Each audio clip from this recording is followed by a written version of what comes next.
Olha, quem já mexeu com um documento de imóvel antigo sabe. Aquele comprado, sei lá, décadas atrás. Tentar entender a história toda, quem foi dono, se teve dívida, às vezes parece um quebra-cabeça, né? Principalmente antes desse sistema de matrícula que a gente usa hoje. Bom, hoje vamos fundo justamente nesse sistema anterior, o regime de transcrição. Essa nossa conversa, a gente está com material muito rico aqui.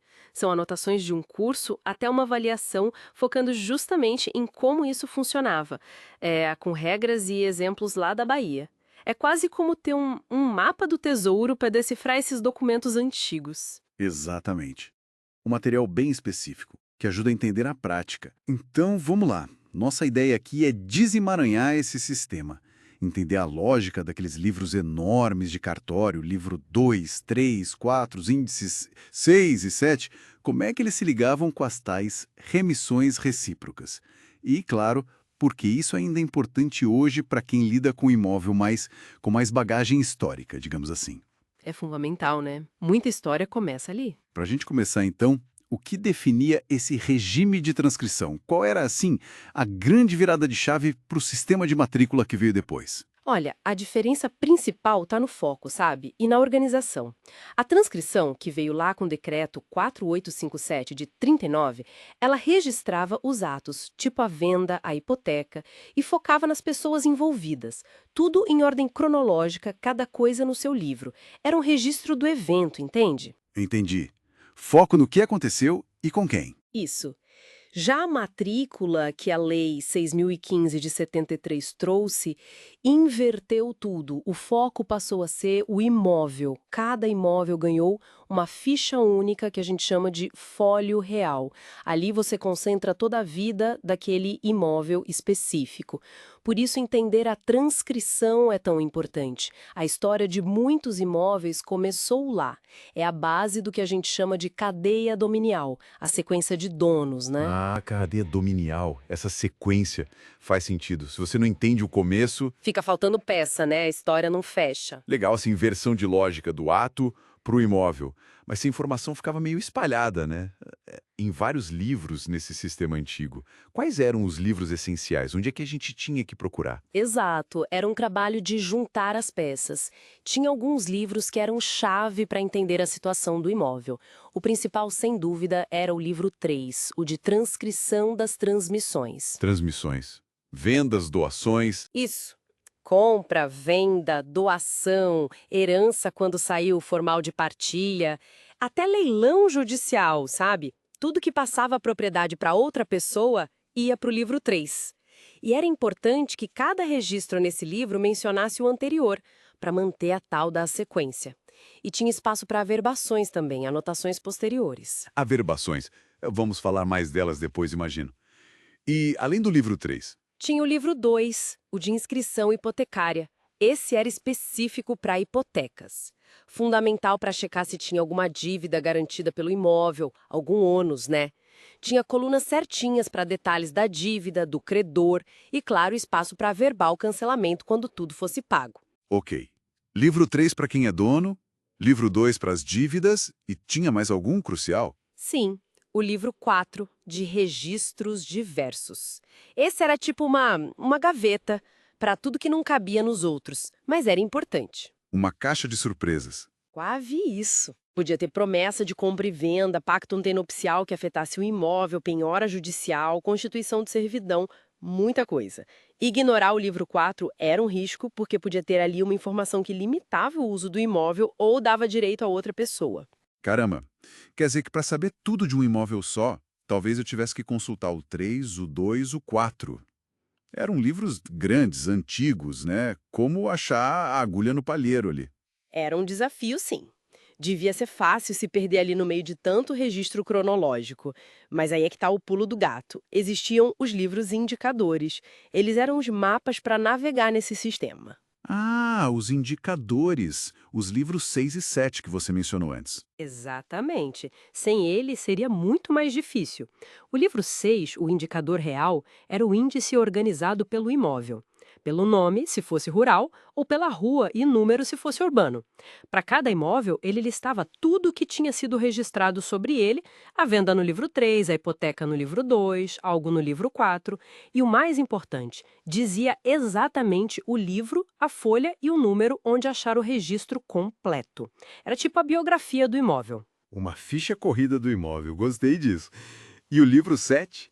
O livro 7 era o indicador pessoal, organizado em ordem alfabética, mas pelo nome das pessoas, físicas ou jurídicas. Ele mostrava tudo o que uma pessoa fez no cartório.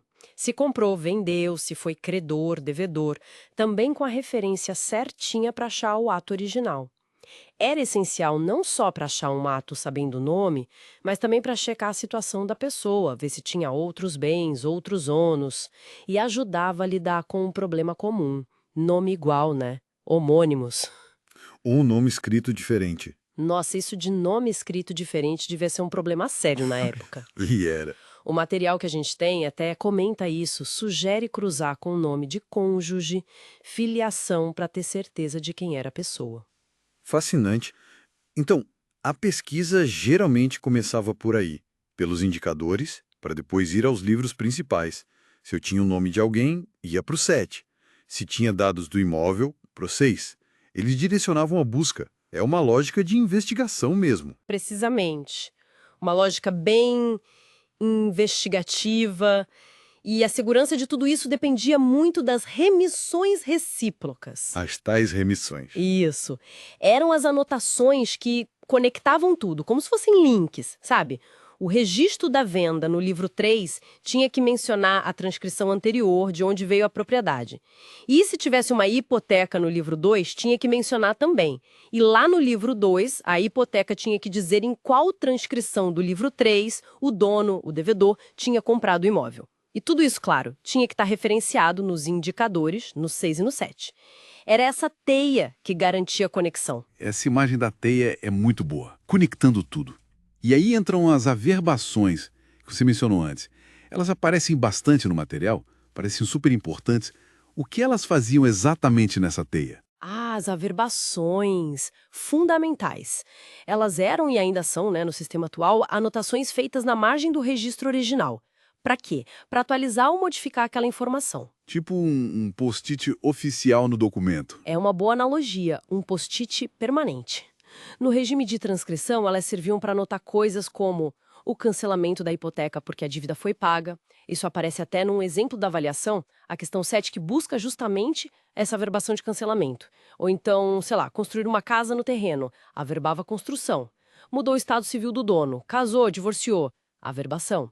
E algo crucial para a transição dos sistemas. Que seria? O mais comum depois de 73, com a nova lei, encerrar a transcrição para dar origem à matrícula no sistema novo. Ah, então era ali, numa averbação na margem da transcrição antiga, que podia estar escrito algo tipo encerrada, vide matrícula número X. Era esse o link para o sistema novo? Exatamente essa a ideia. Essa averbação é a ponte, o elo entre os dois sistemas. E é importante notar, a matrícula para um imóvel que vinha da transcrição, ela só era aberta, e ainda é assim para os casos que faltam regularizar, quando acontecia o primeiro registro depois da Lei de 73. Primeiro registro tipo uma venda, um inventário. Isso. Uma venda, um inventário, uma hipoteca nova, ou se o dono simplesmente pedisse para abrir a matrícula. E aí o cartório tinha um trabalho importante. Precisava analisar a transcrição antiga, conferir a sequência de donos, a descrição do imóvel, que muitas vezes era bem precária, né? Um desafio que o material até menciona, e aí sim transportar tudo para o formato da matrícula. O Código de Normas da Bahia, que está nas nossas fontes, detalha como fazer isso. Entendi. A abertura da matrícula não era automática, dependia de um ato novo ou de um pedido, e exigia essa análise cuidadosa da transcrição anterior. Exato, uma análise crítica mesmo. Bom, acho que a teoria ficou mais clara. Mas nada como um exemplo prático, né? O estudo de caso da avaliação parece perfeito para isso. Temos a Ana Lúcia, que herdou um imóvel em Salvador. O avô dela, Carlos Alberto, comprou lá em 1955, com uma escritura antiga que menciona o vendedor Manuel Pereira. Como um profissional do cartório usaria esses livros e conceitos todos para verificar a situação e, eventualmente, permitir que a Ana Lúcia venda esse imóvel hoje? Ótimo exemplo para a gente ver tudo funcionando junto. Vamos lá, passo a passo, como seria essa investigação? Bem parecido com o que o estudo de caso propõe. 1. Ponto de partida. Achar a compra original. Onde procurar? Indicador pessoal, o livro 7. Procuraria pelo nome do avô, Carlos Alberto, e também do vendedor, Manuel Pereira. O objetivo é achar a referência da transcrição da compra de 1955, que estaria no livro 3. Certo. E o caso sugere até um passo antes, né? Sim, a questão 1 sugere verificar se o Manuel Pereira, o vendedor, já tinha uma transcrição anterior no nome dele para aquele imóvel. No exemplo, seria uma de 1948.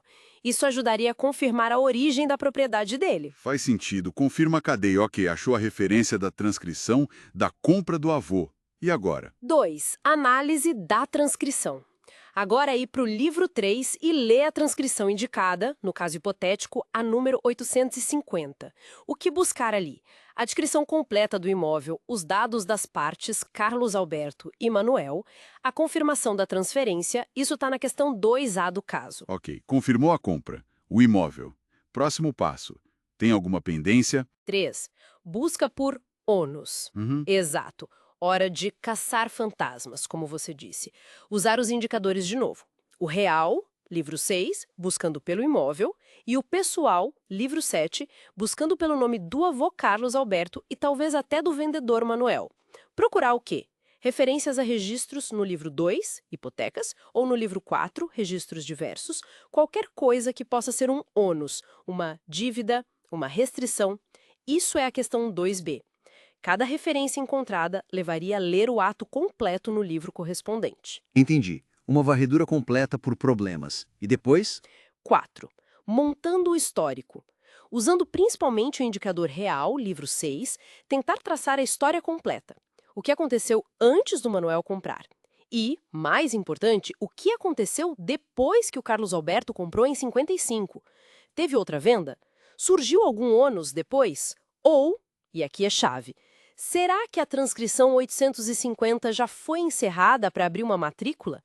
Isso está ligado à questão 3 do estudo de caso. Buscar pela tal averbação de encerramento.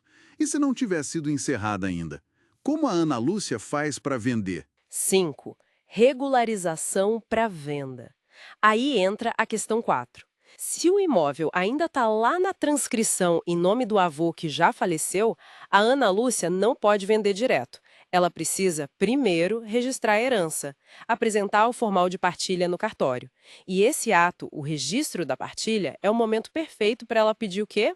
A abertura da matrícula. O cartório vai analisar tudo, transportar os dados da transcrição e já registrar a partilha na matrícula nova, que vai sair em nome dela. Ah, então só depois da matrícula aberta em nome dela é que o imóvel fica regularizado para venda. Exatamente. Só aí o imóvel estará no sistema novo, em nome dela, pronto para ser vendido para um terceiro. E a venda futura será registrada direto na matrícula. Uau, fica muito claro agora. Não é só achar um papel velho.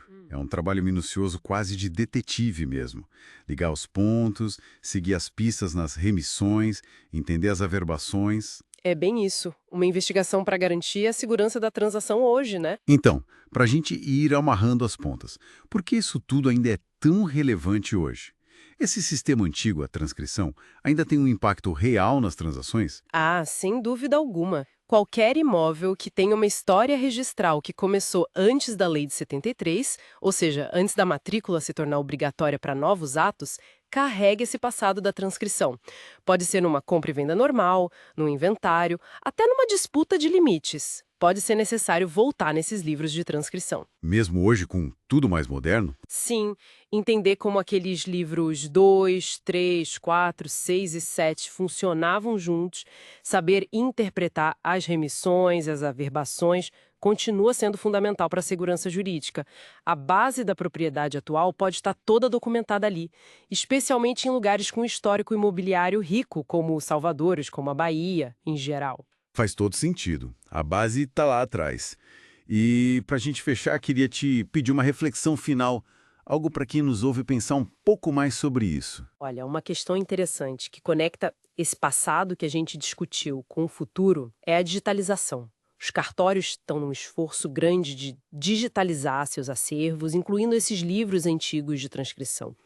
E o desafio que fica é: como a gente garante que as nuances, sabe, as conexões que às vezes estavam implícitas nas remissões escritas à mão, o contexto de uma verbação feita décadas atrás, como garantir que tudo isso seja fielmente capturado e representado no ambiente digital? Como a gente assegura que essa riqueza de detalhes da história do imóvel, que exigia essa análise quase artesanal que a gente descreveu, não se perca na tradução para os bits e bytes? Preservar a segurança e a memória imobiliária nesse processo de modernização, acho que é um ponto crucial para a gente pensar.